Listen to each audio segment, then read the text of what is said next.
Hi everyone, welcome to Legal Capital. This is Advocate Shweta.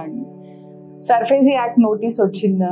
మీరు ఇంటి పైన loan తీసుకున్నట్టు అయితే బ్యాంక్ లో నుంచి కానీ బయట ఫైనాన్షియల్ ఇన్స్టిట్యూషన్స్ అంటే బజాజ్ ఫైనాన్స్ కానీ లేకపోతే ఆదిత్య బిర్లా గ్రూప్ నుంచి కానీ సో ఇట్లాంటి బయట ఏవైతే ప్రైవేట్ ఫైనాన్సెస్ ఉంటాయో అక్కడి నుంచి లోన్ తీసుకున్నా కానీ మీరు ఇంటిని పేపర్స్ పెట్టినా ఇంటి తనఖా పెట్టి తీసుకున్నా కానీ మీరు ఎప్పుడైతే ఎన్పిఏ అవుతుందో 1 month or 2 months or కాన్సిక్యూటివ్గా 3 నెలలు మీరు ఎప్పుడైతే డబ్బులు కట్టలేకపోయారో ఈఎంఐ రూపంలో అప్పుడు మీకు కొన్ని నోటీసెస్ అనేవి వస్తాయి.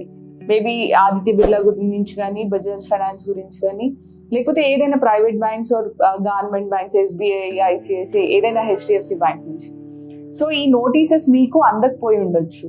బట్ డైరెక్ట్గా మీ ఇంటికి అడ్వకేట్ కమిషన్ వచ్చి మీరు ఇల్లు వెకేట్ చేయాలి అని బయట ఒక నోటీస్ స్టిక్ చేస్తారు. ఈ ఇల్లు ఎవరు అమ్మకూడదు, ఎవరు కొనకూడదు, దీంట్లో ఈ ఇంటి పైన బ్యాంక్ లోన్ తీసుకున్నాము, అది ఈ ఇల్లుని అనేది తనఖా పెట్టేస్తున్నాము, మీరు ఎవరు కొనకూడదు అనేది ఒక స్టిక్కర్ పెట్టేస్తారండి ఇంటి బయట.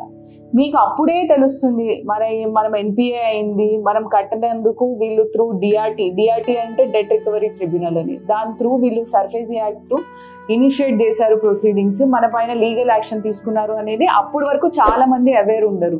సడన్ గా మాకు 14 నోటీస్ వచ్చిందండి, మా ఇల్లు వేలం వేస్తున్నారు, వితిన్ 1 week or 2 days మమ్మల్ని వెకేట్ చేయమంటున్నారు అని అప్పుడు మమ్మల్ని అప్రోచ్ అవ్వడం జరుగుతుంది. సో మీరు ఇటువంటి ఏదైనా నోటీస్ మీకు అందితే మాత్రం please do consult us on legal capital. మేము మీకు స్టే అనేది తీసుకొస్తాము. డిఆర్టీలో మీ మెడికల్ రీజన్స్ త్రూ కానీ మీరు ఏదైనా లాసెస్ అయినా బ్యాంక్లో ఏదైనా త్రూ బిజినెస్ ఏదైనా లాస్ అయినా కానీ మనం డిఆర్టీని అప్రోచ్ అయ్యి మేము ఈ రీజన్స్ వల్ల కట్టలేకపోయాము, మాకు మళ్ళీ రీకన్స్ట్రక్షన్ ఆఫ్ ఈఎంఐ అనేది చేయండి అని మనం స్టే అడగచ్చు. తర్వాత మెల్లిగా మన పాసిబుల్ వేస్లో మనం అది రీపే చేసుకోవచ్చు. సో మీ ఇల్లు అనేది ఎక్కడికి వేలం వేయడం జరగదు. అంత వెంటనే అడ్వకేట్ కమిషనర్ వచ్చి వేలం పాట వేయడము ఇదంతా. We have some alternatives for this. Please do visit us on Legal Capital. We'll give you suggestions on this. Thank you.